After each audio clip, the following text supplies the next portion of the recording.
Before we begin, over 90% of you are not subscribed. Subscribing supports the channel to continue creating more videos for you. Please show your support by joining the Haunted Midnight family. Thank you.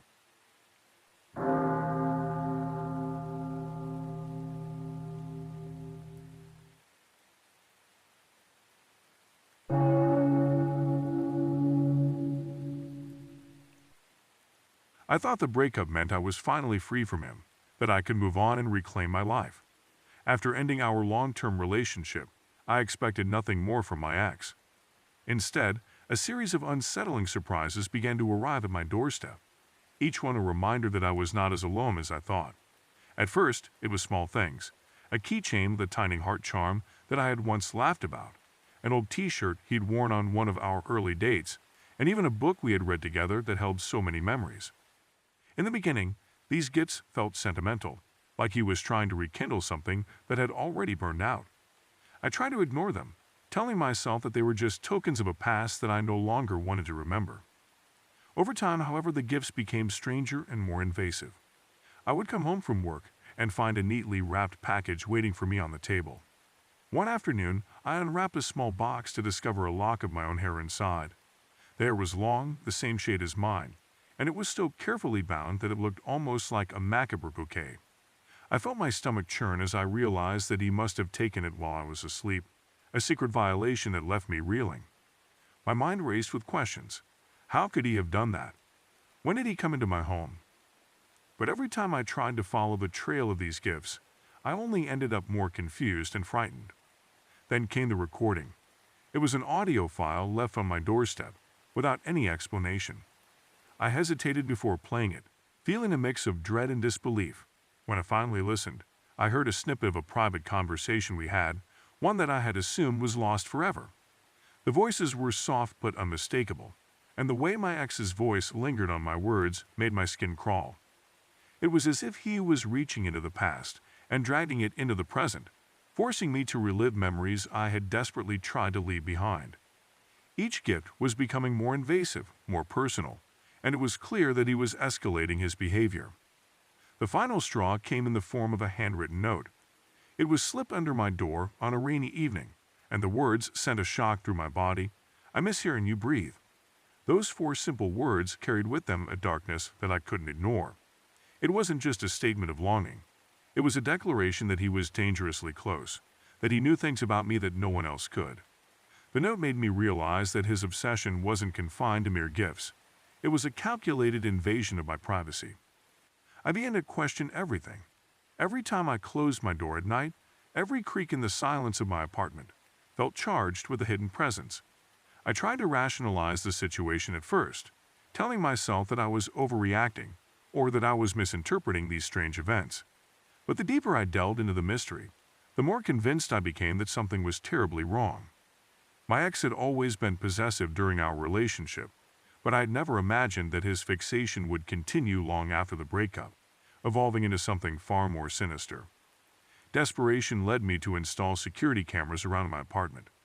I wanted to catch a glimpse of whoever was behind these disturbing occurrences, to finally see what was really happening when I was asleep. The decision was made in a haze of sleepless nights and mounting anxiety, and I barely slept for days, haunted by the idea of someone lurking in the shadows of my home. The cameras were my only hope, a way to reclaim control over a space that had become a prison. The first few nights after installing the cameras passed without incident, but I remained on edge. Every night, I would review the footage with trembling hands, scanning for any sign of an intruder. Then, one night, as I was half awake from a fitful sleep, I felt a strange sensation of being watched. I managed to catch a glimpse of movement in the corner of my eye, but by the time I reached for the remote, the figure had vanished. I told myself it was just a trick of the light, an overactive imagination fueled by my fears. But the unease persisted, gnawing at me every time I closed my eyes. After several nights of sleepless anxiety, I finally checked the footage carefully. What I saw sent a fresh wave of terror through me. In the dead of night, while I lay sleeping, the camera captured a shadow moving silently through the hallway. The figure was unmistakable. It was my ex. I sat frozen as I watched him slip into my apartment through a door I never even knew could be opened, like a ghost from my past creeping into my life. He moved with a deliberate calmness, as if he belonged there.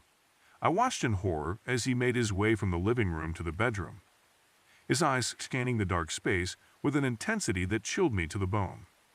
I replayed the footage over and over, unable to tear my eyes away from the image of him, uninvited and unnerving. The realization that he had been sneaking into my house every night was both shocking and deeply unsettling. It was a violation of my space and my privacy that left me feeling exposed and vulnerable. Every moment I had spent thinking I was safe in my own home had been an illusion, shattered by the creeping truth that he had never really left my life. In the days that followed, I struggled to come to terms with what I had discovered. I felt betrayed not only by the man I once loved, but also by the fact that my own home had become a stage for his disturbing obsession. The gifts, the recordings, the note, all of it had been a way for him to maintain a presence in my life, to remind me that I was still his even after I had made the decision to leave him. I questioned every memory of our time together, wondering if I had misinterpreted his actions all along. His possessiveness, his need to control, now appeared in a new light, a light that was dark, obsessive, and dangerous. I debated what to do next, torn between the desire to confront him and the fear of what he might do if he felt cornered. The thought of calling the police crossed my mind, but I hesitated, uncertain if anyone would believe my story. Instead, I tried to fortify my apartment, adding more locks and even considering a change of residence. Yet deep down, I knew that no amount of physical barriers could undo the fact that he had already invaded my sanctuary. This experience has left an indelible mark on me, a scar that reminds me every day that the past can come back in the most unexpected and terrifying ways. I still feel a knot in my stomach when I think about the night I saw him on camera, that silent, determined figure creeping through the darkness of my home. It's a reminder that the person you once loved can sometimes become a monster, one who refuses to let go even when you desperately need to move on. I'm not sure how to rebuild my sense of security or trust again, but I do know that I can't let his disturbing obsession define my future. The knowledge that he was watching me, invading my life when I was most vulnerable, has changed the way I look at every creak in the night and every unexpected shadow. I now live with a heightened sense of caution, a vigilance that I never knew I would need. There's no neat resolution to this nightmare, just the raw reality of living with the fear that my past might still be lurking just around the corner, waiting for its moment to reappear.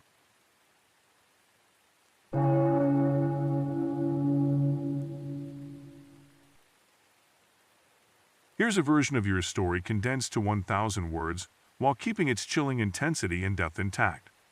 I thought the breakup meant I was finally free, that I could reclaim my life and move on. After ending our long-term relationship, I expected nothing more from my ex. Instead, unsettling surprises began arriving at my doorstep, each one a reminder that I wasn't as alone as I thought. At first, it was small things, a keychain with a heart charm I had once laughed about, an old t-shirt he wore on one of our early dates, a book we had read together. I told myself these were just sentimental remnants of a past I no longer wanted to remember. But over time, the gifts became stranger. One afternoon, I found a small, neatly wrapped package waiting for me. Inside was a lock of my own hair, carefully bound like a macabre bouquet. My stomach churned as I realized he must have taken it while I was asleep, a secret violation that left me reeling. My mind raced with questions.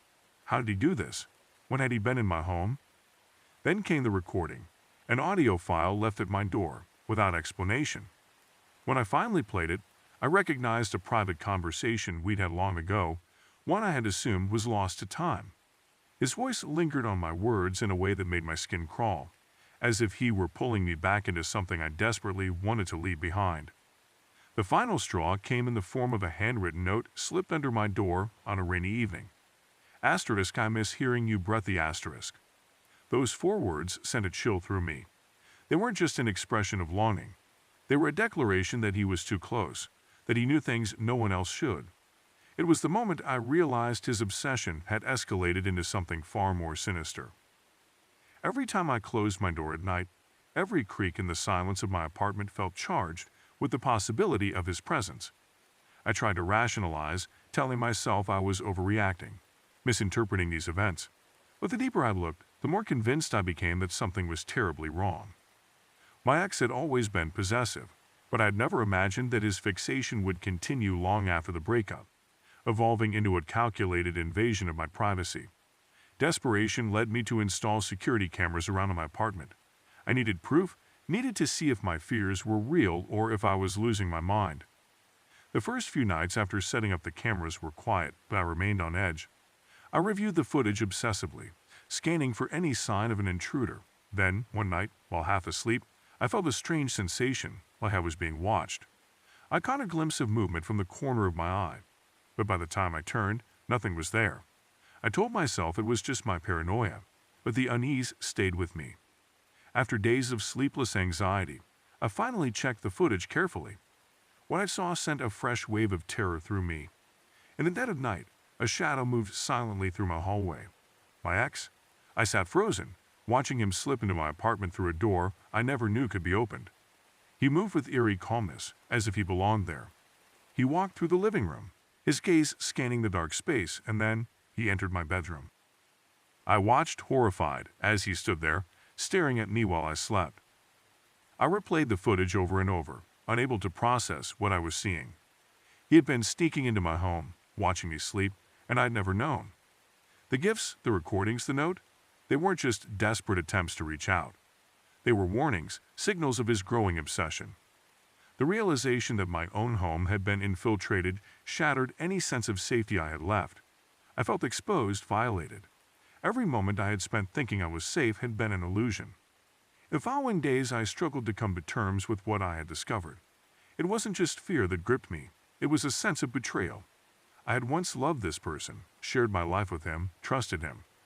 Now he was a stranger lurking in the shadows, determined to insert himself into my world no matter the cost. I debated what to do next.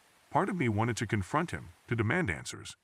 But another part of me, the part that understood just how unhinged his obsession had become, knew that might be the worst thing I could do. Calling the police seemed like the logical step, but I hesitated. Would they believe me? Would they think I was exaggerating?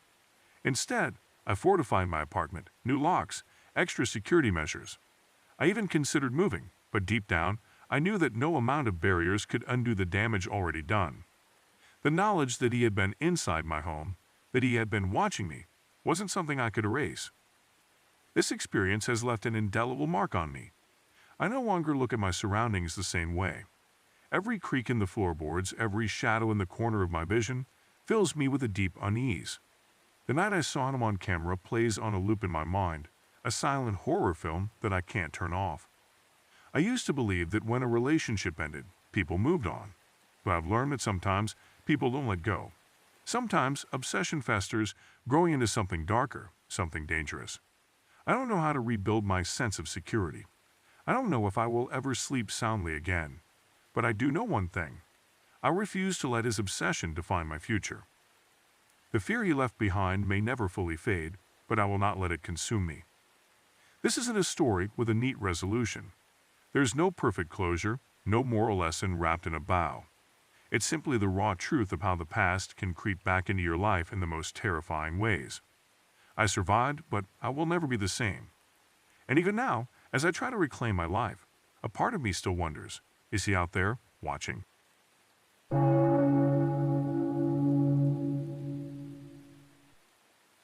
I thought that ending a long-term relationship would finally give me the freedom to breathe again.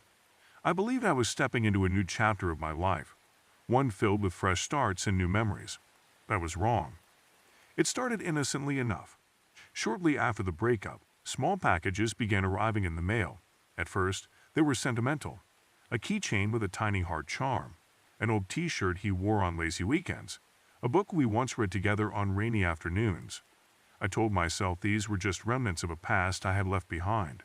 I kept them in a box, hoping that one day they would serve as nothing more than bittersweet memories. But the gifts didn't stop. They grew stranger, more personal. One afternoon, I opened a small box and felt my stomach drop. Inside was a lock of hair, my hair, carefully bound and placed like a macabre keepsake. My heart pounded as I realized that he must have taken it while I was asleep. The thought sent shivers through me. How long had he been watching me? How had he gotten this close without me knowing? Before I could even process the horror of that discovery, another package arrived, this time an envelope containing a recording. I hesitated before playing it, already sensing the sickening weight of what I was about to hear. The moment the voices came through the speaker, I felt my breath catch in my throat. It was a private conversation from our past, one I had thought was lost forever. His voice lingered too long on my words, as if savoring them. It wasn't just a memory, it was a violation, proof that he had been keeping parts of me without my knowledge. The final blow came on a gloomy evening when I found a handwritten note slipped under my door. 4 simple words sent a shockwave of terror through me. Asterisk, I miss hearing you breath the asterisk. It wasn't just a statement of longing, it was a declaration of proximity. He wasn't reminiscing about the past, he was still here, still watching, still listening. At first, I tried to rationalize it all. Maybe these were just desperate attempts to rekindle something long gone. Maybe he didn't realize how disturbing his actions had become. But deep down, I knew better. This wasn't about love. It was obsession. A desperate need to control a version of me that no longer existed. I started questioning everything. Every late-night phone call he used to make. Every unexpected appearance at my favorite places. What I had once mistaken for affection now felt like a warning I had ignored. I remembered how he insisted on knowing where I was at all times. How he would get upset if I changed plans without telling him. How he always seemed to anticipate my movements. And now, even though we were no longer together, he was still doing it. The fear crept into my daily life. I began to feel like I was never alone. Every creak in my apartment made me freeze. Every shadow in the corner of my vision made my skin crawl. It was as if the walls of my home had absorbed his presence, as if he had embedded himself into the very air I breathed. In a desperate attempt to reclaim my space, I installed security cameras. It felt extreme, but I needed proof. I needed to know if my paranoia was justified. The first few nights passed in uneasy silence, the footage revealing nothing unusual. But I couldn't shake the feeling that he was still there, just out of reach, waiting. Then, one night, my worst fear was confirmed.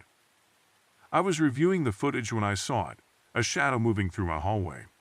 My breath caught as I watched the figure slip silently through the door, moving with an unsettling familiarity. He didn't hesitate, didn't fumble. He knew exactly where he was going. And then, he walked into my bedroom. I stared at the screen in horror, unable to process what I was seeing. My ex stood just feet away from my sleeping form, watching me. He stayed there for what felt like an eternity before slipping back into the darkness. The realization hit me like a tidal wave. He had been inside my home, not just once, but likely many times before. The gifts, the recordings, the note, they weren't random acts of desperation. They were pieces of a carefully constructed plan, a way to keep himself woven into my life without my consent. I felt sick. Every moment I had spent thinking I was safe had been a lie. In the days that followed, I struggled with what to do next. I considered confronting him, but the thought of looking into the eyes of someone who had so thoroughly invaded my life filled me with dread. The police seemed like the logical option, but part of me wondered, would they take me seriously? Would they act before it was too late? I changed the locks. I reinforced the windows. I slept with my phone beside me, my heart racing at every unexpected sound. But no matter what I did, I couldn't shake the feeling that I was being watched. The fear had settled into my bones. And worst of all, I began to question myself. How had I let this happen? Had I ignored the signs for too long? Was there a moment, a single point in time, where I could have stopped this before it got so far? I had once loved this man. I had once shared my secrets, my dreams, my vulnerabilities with him. And now he had turned those very things against me.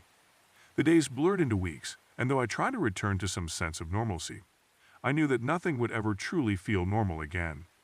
I withdrew from friends, from the places I once loved. Every time I stepped outside, I felt exposed, as if he could be waiting just out of sight. Eventually, I confided in a close friend. She listened, horrified, and urged me to go to the authorities. I finally did. It wasn't easy, but I knew that staying silent would only give him more power. The police took my report, the footage was submitted as evidence, and a restraining order was put in place. But even with those steps, the damage had already been done. I still sleep with the cameras rolling. I still double-check the locks before bed. The paranoia he planted in me hasn't faded. Maybe it never will. This isn't a story with a neat resolution. There's no perfect ending, no satisfying moment where the fear completely disappears. It's simply the raw reality of living with the knowledge that sometimes the past refuses to let go. I survived, but I will never be the same. And even now, when I close my eyes, I can still feel it. The weight of his presence, the lingering fear that somewhere, somehow, he's still watching.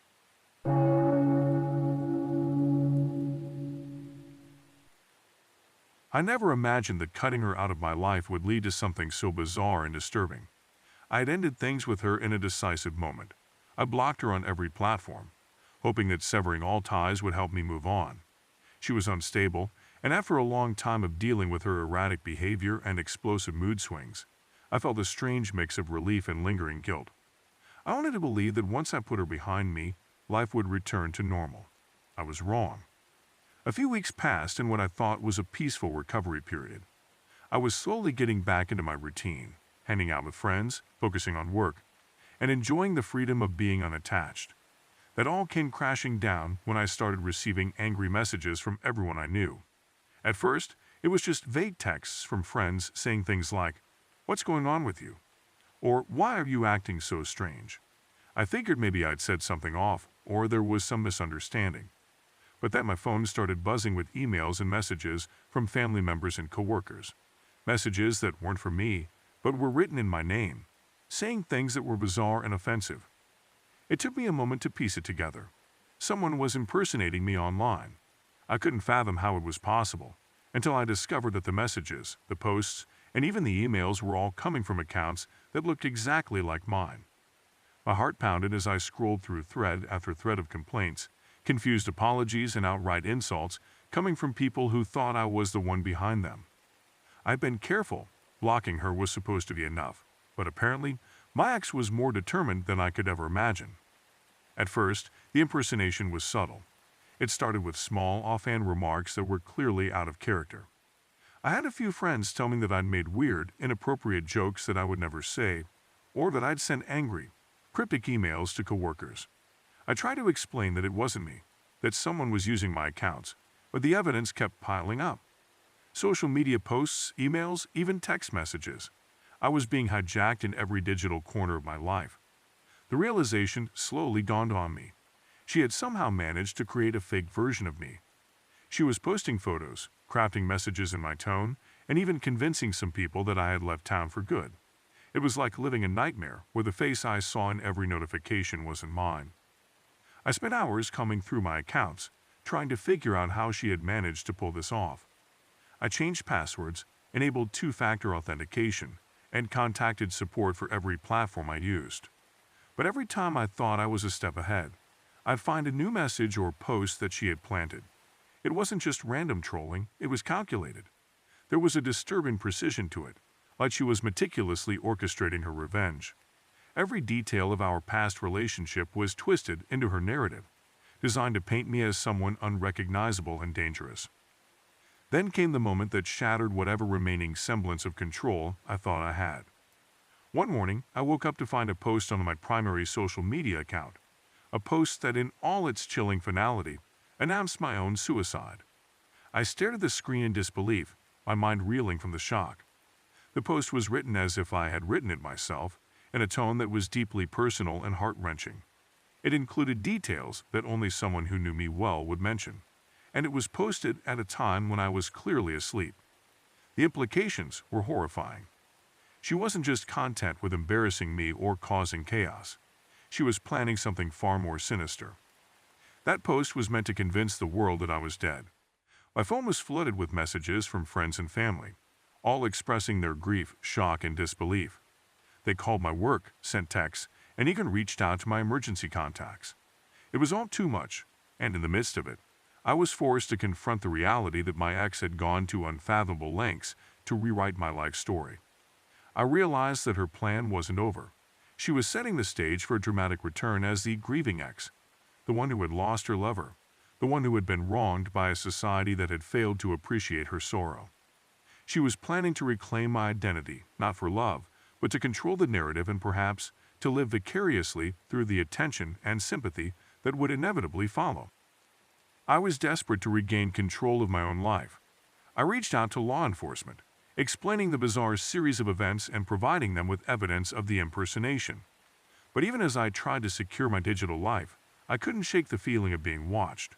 Every notification, every comment, every new message made my skin crawl. I began to feel trapped in a version of my own life that wasn't really mine, a distorted mirror image created by someone I once trusted, and who had turned into my worst nightmare. I spent countless nights lying awake, wondering how she had managed to get so deep into my digital identity. I retraced every step of our past, searching for the moment when things had gone off the rails. I recalled her constant need for control, the subtle hints of jealousy, the late-night messages that bordered on obsessive. But none of that had prepared me for the realization that she had built an entire persona around me. She even went as far as taking photos of me without my knowledge, gathering information from my social media, and piecing together a version of my life that she could manipulate at will. The days that followed were a blur of stress and uncertainty. I couldn't even look at my phone without feeling a surge of panic. My friends tried to reassure me that everything would be okay, that I wasn't to blame for what was happening, but I couldn't shake the feeling of violation. It wasn't just my online identity that had been hijacked. It was a piece of who I was. Every memory, every shared joke, every part of my personality had been distorted into something unrecognizable. I felt exposed, vulnerable, and utterly powerless. In the midst of this digital assault, I struggled with feelings of anger and betrayal. How could someone I once loved go so far as to orchestrate a plan that not only tarnished my reputation, but also manipulated the emotions of everyone who cared about me? The sense of betrayal was overwhelming, and it forced me to confront a painful truth. The person I had once trusted with my heart had become the architect of my current misery. Eventually, with the help of professionals and the support of those who truly knew me, I began the painstaking process of reclaiming my identity. It wasn't easy. I had to rebuild trust with my friends, explain the situation to my family, and most importantly, convince myself that I was still in control. The experience left deep scars, a constant reminder that in today's digital age, our identities are fragile, and the actions of one determined individual can upend everything in an instant. Looking back, I still find it hard to believe how quickly my life unraveled after I ended that relationship. I had thought that cutting her off completely would bring me peace, but instead, it unleashed a relentless wave of chaos that I never saw coming. I live each day with a heightened sense of caution, aware that even though the immediate threat has receded, the possibility of her reaching back into my life still lingers in the corners of the digital world. This is my story, an unsettling journey from a breakup to a nightmare of online impersonation and identity theft.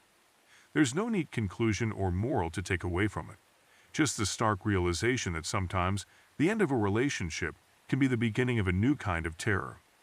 I've learned to live with the scars, the lingering paranoia, and the constant vigilance that comes from knowing that someone I once loved could turn my life into a battleground for control. All I can do now is keep moving forward, one cautious step at a time, determined not to let her actions define who I am.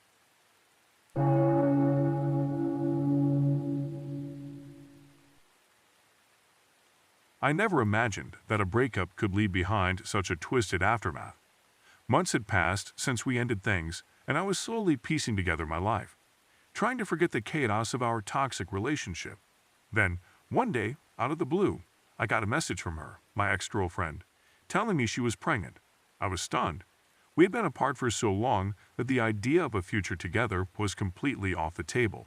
Still, I listened, half expecting it to be a desperate plea or a sad joke, but her tone was unsettlingly sincere. At first, she sent small, cryptic updates, avoiding any specifics. I asked questions about doctor visits or where the baby might be growing, but she always deflected. Instead, she insisted it was all real, that I should be happy for her despite everything. Her messages came with reminders of the past, photos of what seemed like ultrasound images, sentimental trinkets that I'd once given her, and vague promises of a new beginning. I couldn't shake the feeling that something was off, that she was hiding something behind those guarded words. Yet I tried to remain rational. Maybe she really believed in this twisted idea of a future, a way to hold on to something she'd lost. Then, one evening, I ran into a mutual friend at a local bar. Over the din of casual conversation and clinking glasses, he let slip that he'd heard she had already given birth. My stomach dropped. How could that be? I had received no update about any hospital visits or a newborn crying in some distant room. I confronted him, demanding more details, but he only offered vague, apologetic comments and urged me to talk to her. Confused and increasingly anxious, I decided I needed answers. My skepticism grew day by day. I spent sleepless nights scrolling through my phone, rereading her messages, comparing the ultrasound photos she had sent with the hospital websites and medical standards I could find online. Nothing added up. I couldn't ignore the mounting evidence that she was fabricating her pregnancy. There was no scheduled doctor's appointment on her social media calendars, no shared baby registries, nothing to confirm that life had blossomed inside her. I started to feel that maybe she had been playing me for a fool, using our shared history and my lingering concern as ammunition for her elaborate scam. I couldn't let it go. In a surge of desperate curiosity and anger, I decided to check the hospital where she supposedly delivered the baby. I had no concrete evidence to prove she had even been there, but my gut told me that I needed to see for myself. That night, I drove to the hospital, my mind racing with questions and fears. The sterile corridors and hushed tones of the waiting area felt eerie, as if I'd stepped into a place that held too many secrets. I explained to a confused receptionist that I was looking for someone, a former girlfriend who had told me she'd just given birth, and that I needed to verify the situation. She looked at me with pity, but there was no record matching her details. In every file and every whispered conversation I overheard, there was nothing.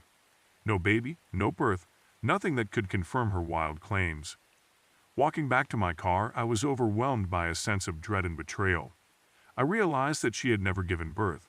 Every update, every piece of evidence she had sent was a fabrication, a carefully constructed illusion designed to manipulate my emotions, and apparently those of others around us.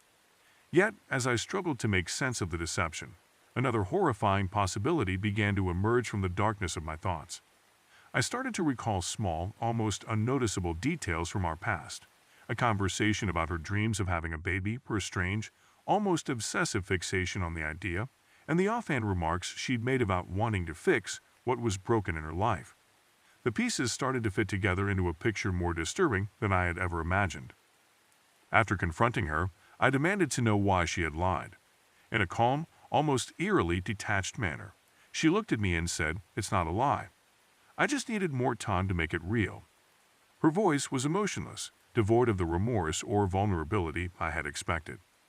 Instead of offering an apology or a logical explanation, she left me with a chilling statement that hinted at a much darker reality behind her actions. It was as if she believed that reality was something that could be manipulated, something that could be built up out of lies until it took on a life of its own. But the horror didn't stop there. As I dug deeper into her recent behavior, I uncovered evidence that suggested she hadn't been content with simply faking a pregnancy. Friends who had spoken with her in recent weeks mentioned that she'd been obsessively researching adoption procedures and making frequent visits to social services centers. Some even said she had been inquiring about abandoned infants at local shelters. It became painfully clear that she wasn't just pretending to be pregnant for sympathy or control. She had been actively searching for a baby to steal. A real baby that she could claim as her own to validate the fantasy she had spun. The idea was too twisted to fully grasp. She had turned her entire life into a macabre performance, one in which she played both the grieving mother and the obsessive ex-lover who had been hurt. It was a performance that had cost me not only my peace of mind, but also my sense of identity. I felt as though I had been caught in the crossfire of a deranged play, where the roles were fluid, and the boundaries between truth and lie were deliberately blurred. The notion that she would go to such extremes to create a reality that suited her desires was both terrifying and heartbreaking. In the days that followed, I found myself caught in a whirlwind of emotions. I felt anger at being deceived, disgust at the lengths she had gone to for her delusional plan, and an overwhelming sadness for what we had once shared, a relationship that had clearly spiraled into madness long before our breakup. I tried to warn our mutual friends, but many dismissed my concerns as paranoia, a natural response to the shock of her revelations. It was as if everyone around me preferred to believe in the comforting lie that she was the innocent victim of a cruel twist of fate, rather than confront the grim reality of her actions. I eventually reported everything to the authorities, providing them with the evidence of her fake ultrasound photos, the messages, and the records of her inquiries about adoption and baby abduction. I knew that nothing could ever truly undo the damage she had done, nor could it restore the trust that had been shattered. The encounter left me with a profound sense of loss, a loss not just of what we had shared, but of the very notion of truth in a world that could so easily be manipulated. Looking back now, I am haunted by the memory of her cold, measured words and the realization that sometimes the most horrifying deceptions are not grand, sweeping tragedies, but the small, deliberate lies that slowly erode your sense of reality. She had managed to make her fantasy seem real enough to fool not only me, but an entire circle of people who once believed in our love. And in doing so, she revealed a darkness within herself that was far more dangerous than I had ever imagined. The real horror was not in the lies themselves, but in the lengths she would go to reshape her world, no matter who got hurt in the process.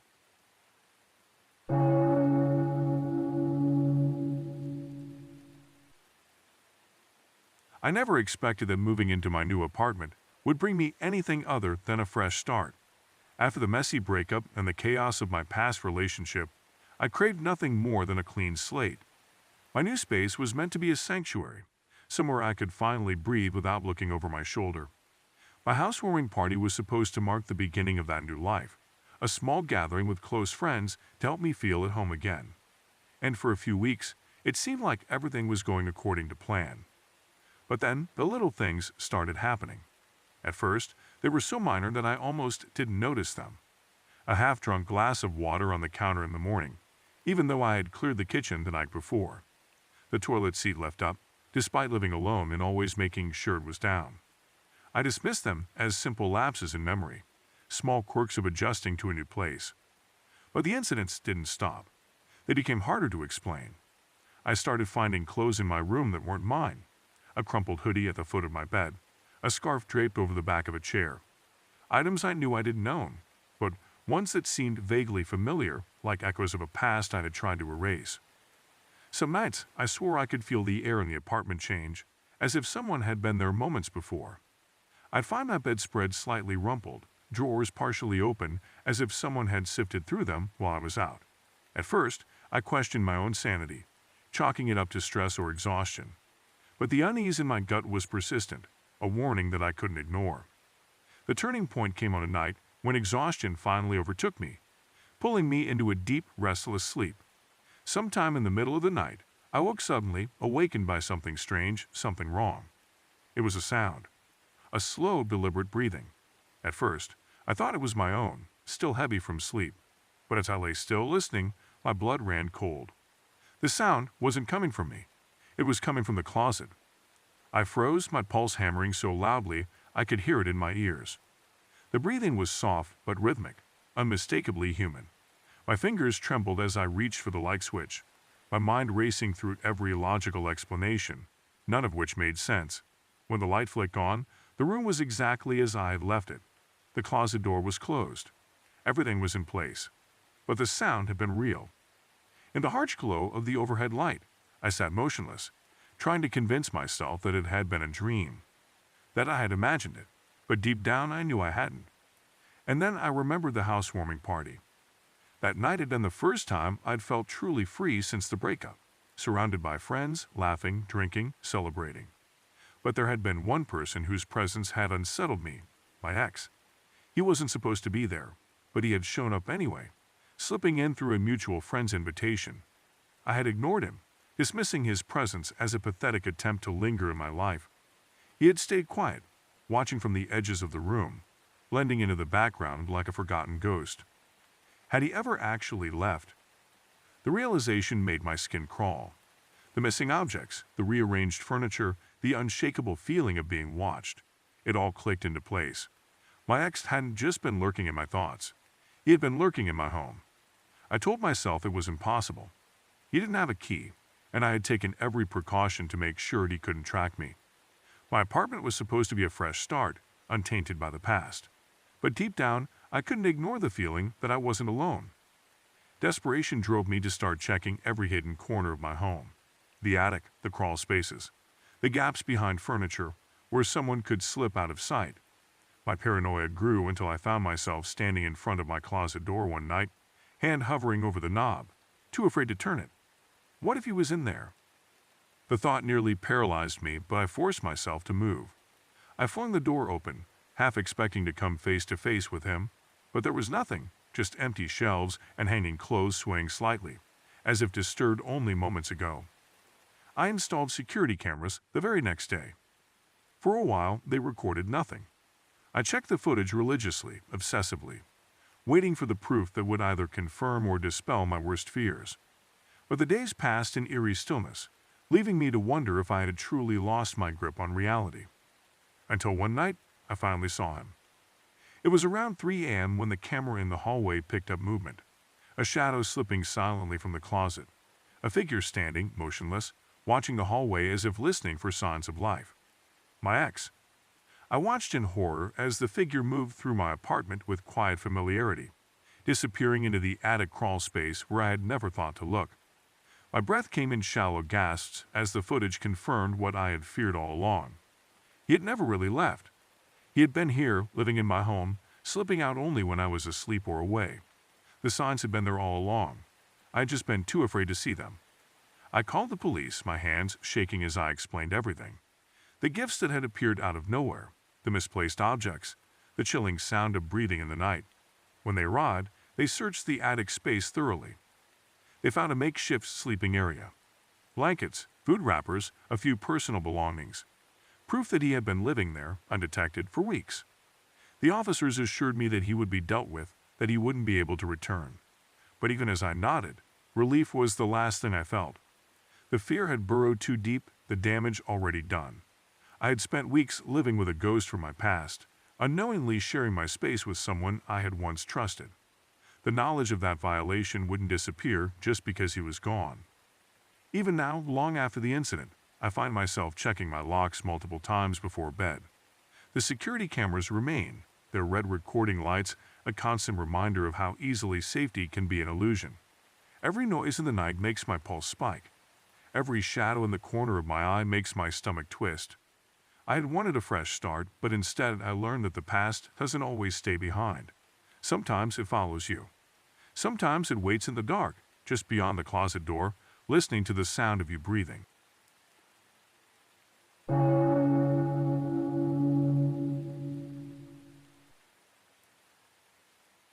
I always thought that getting engaged was the beginning of a new chapter, a chance to leave behind a past filled with chaos and obsession. I had finally managed to break free from her relentless grip, convinced that moving on was not just a dream, but an achievable reality. My fiancé and I had planned every detail of our wedding meticulously, and as the day approached, I felt a mix of excitement and relief. I believed that nothing could tarnish the joy of that moment, that the painful memories of my obsessive ex would soon be nothing more than distant echoes. But as the wedding date neared, subtle signs began to unravel the illusion of peace I had so carefully built. It started with inexplicable cancellations. Vendors that I had booked for months suddenly dropped out without any explanation. The florist called at odd hours, saying they had no record of my order, and the caterer claimed that their schedule had been completely overbooked. I brushed it off as miscommunication or an unfortunate coincidence, telling myself that stress could lead to administrative errors. Yet behind that rationalization, an uneasy feeling grew stronger every day. Around the same time, my fiancé started receiving disturbing messages. They were vague, filled with threats and insinuations, and some even hinted at secrets from my past that I had hoped were long buried. I couldn't figure out who would send them, as I had been careful to keep my life separate from the chaos that preceded my breakup. Each message was a stab in the dark, an attack that left both of us wondering if someone was deliberately trying to sabotage our future. I began to suspect that my ex was behind it, a lingering ghost from a chapter I had thought was over, but I had no proof. The situation escalated when the venue received an anonymous tip warning them of an impending illegal event. The management was understandably spooked, and soon enough, parts of the preparations for the wedding were thrown into disarray. The whole atmosphere began to shift from one of celebration to an undercurrent of suspicion and fear. I was at a loss. Everything was falling apart, and I felt helpless to stop it. There were no clear answers, only mounting evidence that someone was determined to ruin the day I had spent so long dreaming about. I tried to stay optimistic, convinced that it was all a misunderstanding or a series of unfortunate coincidences. I reassured my fiancé and our families, promising that I would get to the bottom of the mystery before our wedding day. I increased my efforts to secure our digital life, changing passwords, checking our social media for any sign of tampering. But nothing could have prepared me for the shock that came on the day itself. The morning of the wedding was surreal. I woke up with a lingering sense of dread, feeling as though I was in the midst of a nightmare that I couldn't wake up from. The venue, though decorated beautifully, felt strangely cold and sterile, as if the color and light couldn't mask an underlying darkness. My heart raced as I tried to focus on the positive, on the love and hope that had brought us together, but the tension was palpable. Everything had proceeded according to plan until the moment the ceremony was about to begin. As guests took their seats and soft music filled the air, a commotion started near the entrance of the aisle. I strained my eyes to see what was happening, and there she was, my ex, standing in the doorway. What shocked me most was not her sudden appearance, but what she was wearing. Clad in a pristine wedding gown, she moved down the aisle as if she belonged there, her steps measured and determined. It was as if she had stepped out of a warped fantasy, completely oblivious to the fact that the day was not hers to claim. For a few agonizing moments, time seemed to stand still. I watched in disbelief as my ex approached the altar, her expression a mix of confusion and fervor. The guests murmured, and my fiancée looked as though she had been struck by lightning. Security personnel immediately converged on her, and in the chaos that ensued, I heard her scream at the top of her lungs, "This is my wedding. Where is my husband?" Her voice, raw and unhinged, echoed across the hall and sent shivers down my spine. The words reverberated in my mind, and I realized with a sickening clarity that she wasn't there to harass or to spite me. She truly believed that she was the bride, and that I was somehow still her husband. In that moment, everything became disturbingly clear. She had suffered a psychotic break, a complete fracture from reality, that had led her to believe that our past was not over, that our love story was still unfolding exactly as she had always imagined it. It was as if the day that was meant to symbolize a new beginning for me had instead become the stage for her unraveling mind. After security finally managed to remove her from the premises, the aftermath was a blur of police interviews, concerned relatives, and an overwhelming sense of betrayal. I later learned that she had been stalking me for months, her behavior escalating from obsessive calls and emails to elaborate schemes meant to keep me tethered to her. Every vendor cancellation, every anonymous tip, every disturbing message had been orchestrated by someone who had refused to let go of a love that had long since withered. I felt a crushing mix of anger, pity, and profound sadness that my past could still intrude so violently into my present. The rest of the day passed in a haze.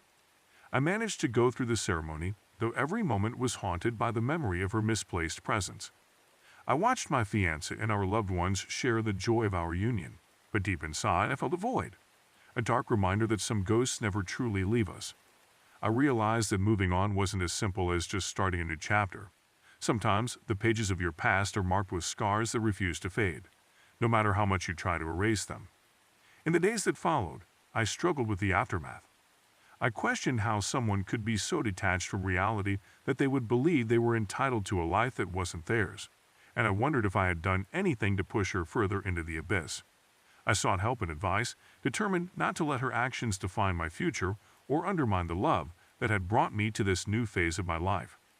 Yet the memory of that day, the shock, the confusion, the raw terror, remained with me as a constant reminder of how fragile our realities can be when haunted by unresolved obsessions.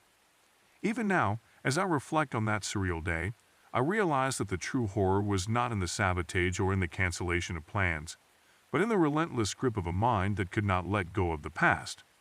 I have learned that sometimes the things we desperately try to leave behind have a way of coming back, in forms more disturbing and heartbreaking than we could ever imagine. And while I continue to move forward, I carry the weight of that day with me, a lesson in the fragility of peace and the unpredictable nature of broken hearts.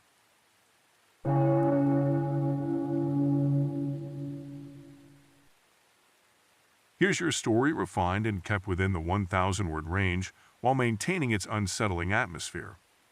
I ended things with him on a chilly autumn night and blocked him on everything. I thought that was the end of it, that I'd finally be free from his toxic grip. For weeks, I felt cautiously relieved, eager to move on. I found a new apartment, started a new job, and embraced a fresh start. For the first time in a long time, I felt hopeful. But soon, strange things began happening. It started as small coincidences, things I almost brushed off. The day I cut my hair into a sleek bob, excited for a new look, I posted a picture online. The next day, a friend's post caught my eye. Someone sporting the exact same cut, down to the style and length. I didn't think much of it at first, assuming it was just a coincidence. But then the coincidences multiplied. A week later, I started my dream job, thrilled to be in a place that valued my ideas. As I settled in, I met a new coworker who had joined around the same time. He was friendly but unnervingly familiar with the company's culture, as if he had been there long before me. His presence was oddly synchronized with mine. If I chose a particular lunch spot, he'd be there too. If I adjusted my work routine, he seemed to follow suit. At first, I tried to rationalize it, but the pattern was too precise to ignore. Then, it bled into my personal life. I had taken up yoga to unwind and joined a class at a small studio. A few sessions in, I noticed someone who always arrived just minutes after me and left when I did. The familiarity nagged at me, but I convinced myself it was a coincidence, until it happened again. When I joined a pottery class, a similar presence lingered in the background. I'd mention a new technique or buy a specific tool, and days later, I'd see a classmate using the exact same thing. It felt like I was being studied, my every move cataloged and replicated. One evening, scrolling through Instagram, I came across a profile that made my stomach drop. The pictures, the captions, it was like looking at a distorted version of my own account. Photos of places I had recently visited, quotes I had written, even a picture of my favorite coffee shop, posted at the same time I had been there. The resemblance wasn't random, it was calculated. My unease grew to dread.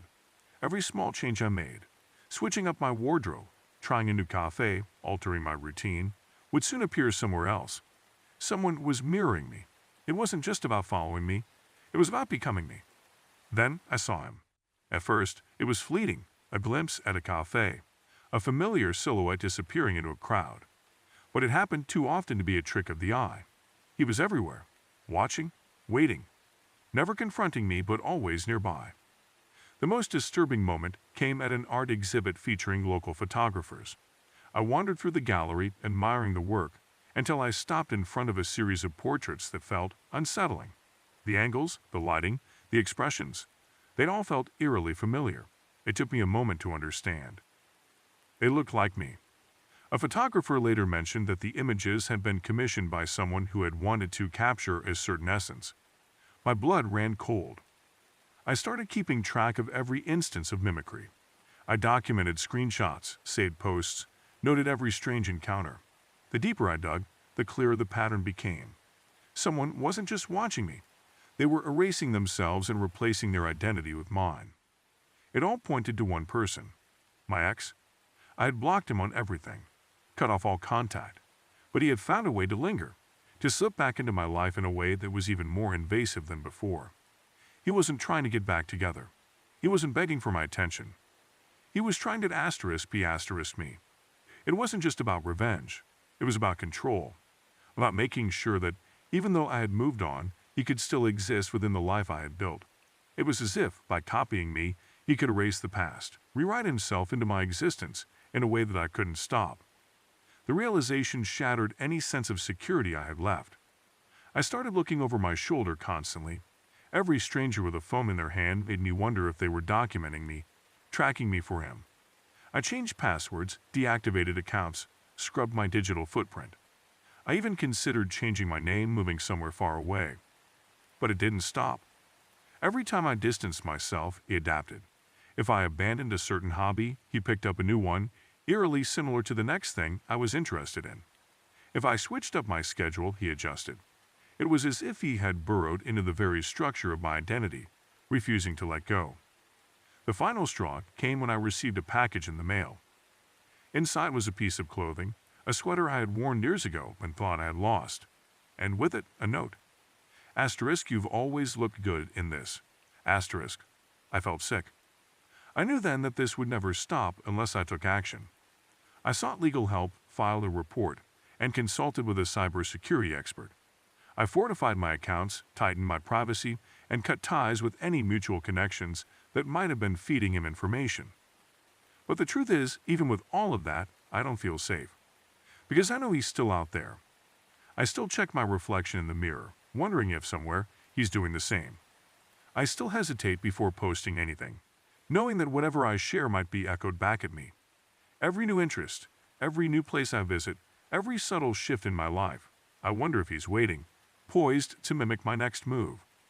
It's a chilling, inescapable feeling. I wanted a fresh start, a clean break from the past. But instead, I've been haunted in a way I never imagined. My ex doesn't want me back. He wants to dissolve into my existence, to weave himself so deeply into my identity that I can never fully separate from him. And that's the most terrifying part of all. I don't know if he'll ever stop. I don't know if I'll ever feel truly free. All I know is that every time I look at my reflection, I wonder, am I the only one looking back?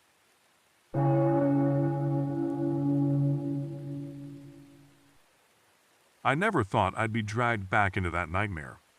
Years after I finally left behind a relationship that chipped away at my sanity, I thought I'd managed to piece myself back together. I was slowly reclaiming my life, trying to establish a new normal, when out of nowhere he reappeared. I was at a local coffee shop one rainy afternoon when I spotted him in the corner, his familiar smirk cutting through the gray day like a flash of lightning. I felt a mix of shock and dread. The past I had fought so hard to escape was right there in front of me, wearing the guise of friendship. I wasn't expecting him to reach out, but then he did. A few days later, a text popped up on my phone saying he'd been thinking of me and wanted to catch up. I was caught off guard, torn between the urge to reconnect and a deep-rooted fear of falling back into old patterns. At first, his gestures felt oddly comforting. I tried to remind myself that time changes people, that maybe I'd misremembered the man I once knew. Over the next few weeks, we began to chat more frequently, exchanging messages that started off innocently enough. He would mention shared memories, little details from our past, that made me smile and cringe at the same time. But as our correspondence continued, I began to notice subtle shifts in his recollections.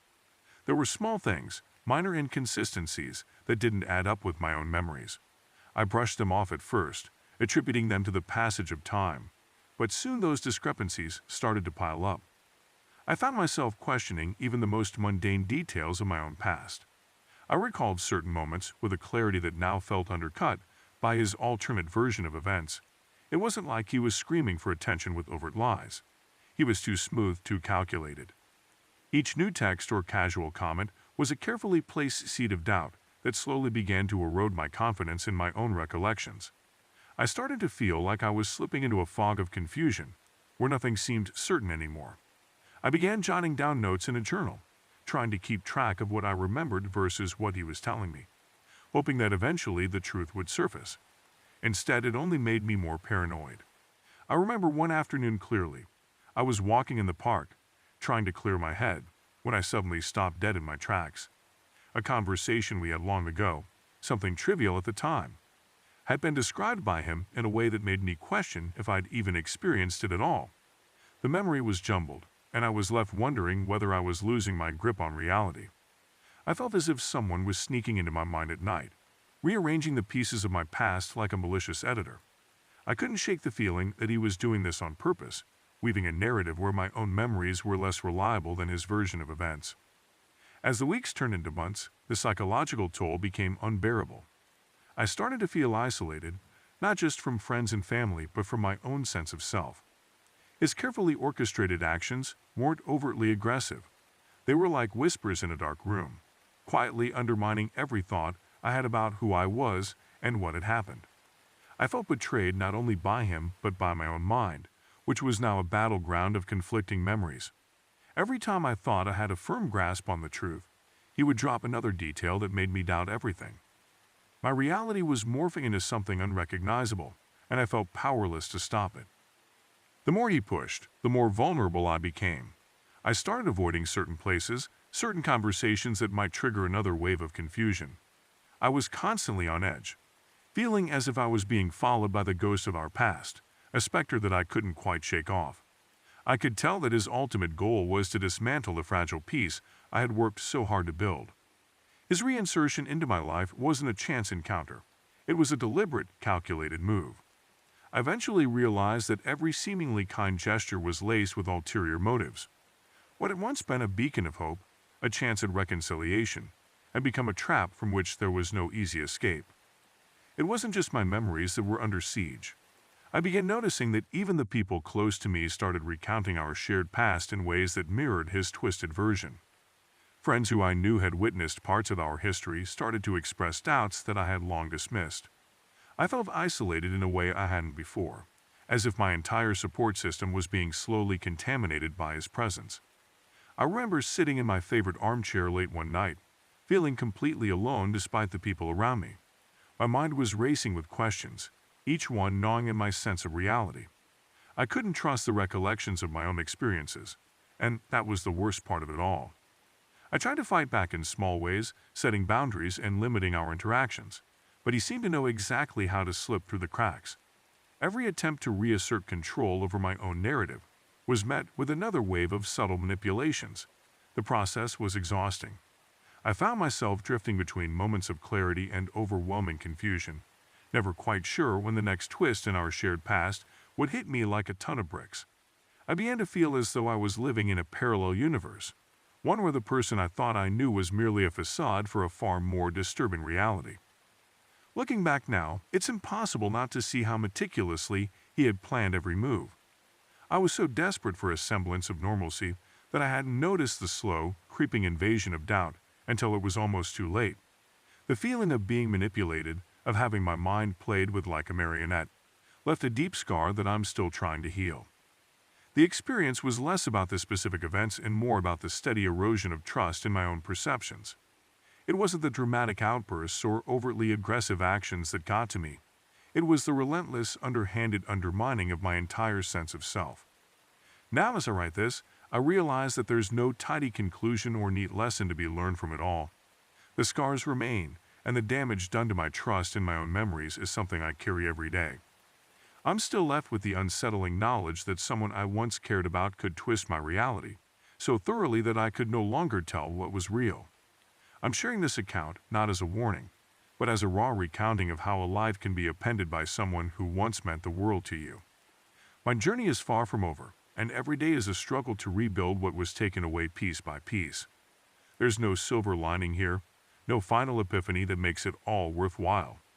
It's simply the truth of what it feels like to have your mind invaded by someone who once claimed to care for you.